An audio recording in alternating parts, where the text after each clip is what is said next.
నమస్కారం అండి. Welcome to my channel. ఈరోజు నేను మిక్స్డ్ వెజిటబుల్ కర్రీ అనేది చేసుకుంటున్నానండి. చపాతీల్లోకి చాలా బావుంటుంది. దీనిని పిల్లలు కూడా చాలా ఇష్టంగా తింటారు. దీనికోసం ముందుగా నేను కడాయిలో ఆయి ఆయిల్ తీసుకున్నానండి. ఆయిల్ వేడైన తర్వాత మనం ఒక ఆనియన్ సన్నగా కట్ చేసుకొని వేసుకోవాలి. ఆయి ఆనియన్స్ అనేది కాస్త పింక్ కలర్‌లోకి వచ్చేంత వరకు కుక్ చేసుకోవాలండి. పింకిష్ కలర్‌లో వస్తుంది కదా! లైట్‌గా. ఆ కలర్ వచ్చేంత వరకు మనం కుక్ చేసుకున్న తర్వాత దీంట్లోకి అల్లం వెల్లుల్లి పేస్ట్ అనేది వేసుకోవాలండి. ఒక 1 స్పూన్ వరకు అల్లం వెల్లుల్లి పేస్ట్ వేసుకుంటున్నాము. అల్లం వెల్లుల్లి పేస్ట్ పచ్చివాసన పోయేంత వరకు ఫ్రై చేసుకోవాలండి. ఈ వెజిటబుల్ కర్రీ అనేది నేను రెగ్యులర్‌గా ఇంట్లో చేసుకుంటూ ఉంటానండి. మా పిల్లలు ఇష్టంగా తింటారు. ఏ వెజిటబుల్స్ వదిలేయకుండా తింటారు. అందుకని నేను దీన్ని ప్రిఫర్ చేస్తాను ఎక్కువగా చేయటానికి.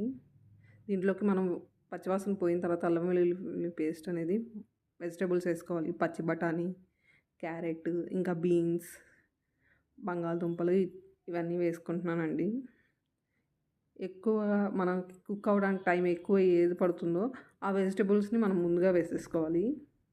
త్వరగా కుక్ అయిపోయే వాటిని మనం ఇలా తర్వాత వేసుకుందామండి. ఇవన్నీ వేసుకున్న తర్వాత మనం బాగా మిక్స్ చేసుకుని ఒక 5 మినిట్స్ పాటు మూత పెట్టి కుక్ చేసుకోవాలండి. ఇవి కాస్త కుక్ అయిన తర్వాత అప్పుడు మనం మిగతా వెజిటబుల్స్ కూడా యాడ్ చేసుకుందాము. ఇవి కుక్ అయినాయి కదండి కొంచెం ఒక 5 మినిట్స్.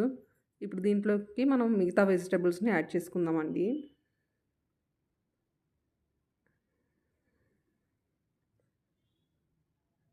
మష్రూమ్స్, కాలీఫ్లవరు, క్యాప్సికము ఇవి యాడ్ చేసుకుంటున్నానండి. మీరు కావాలంటే బీట్రూట్ కూడా యాడ్ చేసుకోవచ్చు. బీట్రూట్ యాడ్ చేసుకోవడం మూలంగా కలర్ అనేది చేంజ్ అయిపోతుంది. అందుకని నేను అది యాడ్ చేయటం లేదు. ఇప్పుడు దీంట్లోకి రుచికి సరిపడా సాల్ట్ ఇంకా కొంచెం పసుపు యాడ్ చేసుకుని బాగా మిక్స్ చేసుకోవాలండి.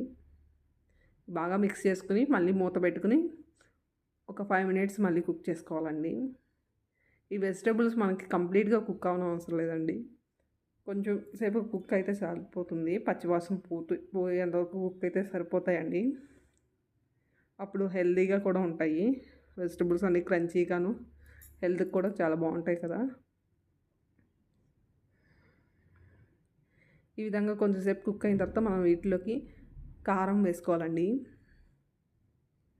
ఒక 1 స్పూన్ వరకు కారం వేసుకుంటున్నాను. మనం చూసుకుని చపాతీల్లోకి కాబట్టి కొంచెం తక్కువే వేసుకోవాలండి. రైస్‌లోకి అయితే ఎక్కువ పడుతుంది కానీ చపాతీల్లోకి మనం ఎప్పుడు కారం అనేది తక్కువ వేసుకోవాలి. అలాగే కొద్దిగా గరం మసాలా వేసుకున్నానండి. ఒక పావు టీ స్పూను. కాస్త టేస్ట్ బావుంటుందని దానికోసం మాత్రమే వేసుకున్నాను. వేసుకుని బాగా మిక్స్ చేసుకుని అలాగే పన్నీర్ ముక్కలు కూడా వేసుకుంటున్నానండి నేను. పన్నీర్ ముక్కలు కూడా వేసుకుని బాగా మొత్తం అంతా మిక్స్ చేసుకుని మళ్ళీ ఇంకొక 5 మినిట్స్ పాటు కుక్ చేసుకుందామండి మూత పెట్టి. అంతే అండి మన వెజిటబుల్ కర్రీ అనేది రెడీ అయిపోయింది. చపాతీల్లోకి చాలా బావుంటుందండి. పిల్లలు వదిలిపెట్టకుండా తింటారు నిజంగానే. మీరు ట్రై చేయండి. మీరు ఈ కర్రీని ఇంట్లో ట్రై చేయండి. నా రెసిపీ గనక నచ్చితే కమెంట్ చేసి చెప్పండి. అలాగే నా వీడియోని లైక్ చేయండి. నా ఛానల్‌ని సబ్స్క్రైబ్ చేసుకోండి. ఈ రెసిపీ ఎలా ఉందనేది కంపల్సరీ కామెంట్ మటుకి చేయండి. నా వీడియో మీకు నచ్చినట్టయితే థ్యాంక్ యూ అండి. Thank you for watching. ఛానల్‌ని సబ్స్క్రైబ్ చేసుకోండి. Thank you. ప్లీజ్.